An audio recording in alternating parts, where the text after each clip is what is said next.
every performance is a dream. So thank you so much, Acer, for making our dreams slowly come true. Well, it's only a start, and marami pa tayong surprises mula sa G22 later, and we will see you in a bit.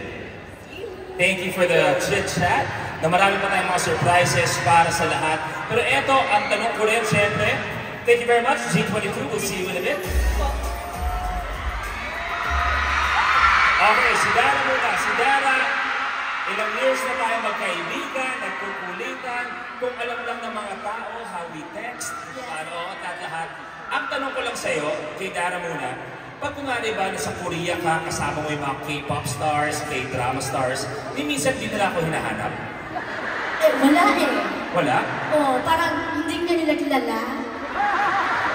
Bakit kaya, kuya? What's wrong with you? What's wrong with you? Don't worry, i-train kita para maging K-pop star. Yeah. Speaking of K-pop or P-pop star, SB19.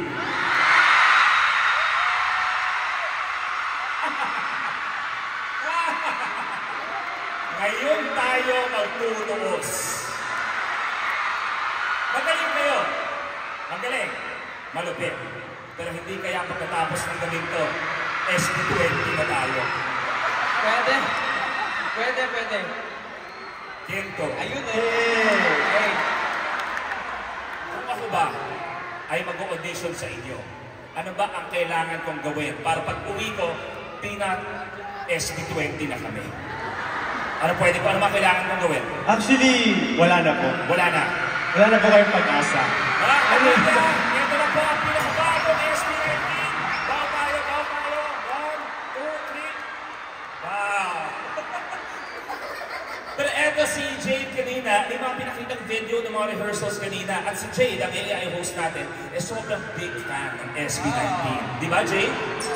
Absolutely. I am a certified 18 Louise. Wow! Ay, pakita natin yung video kanina.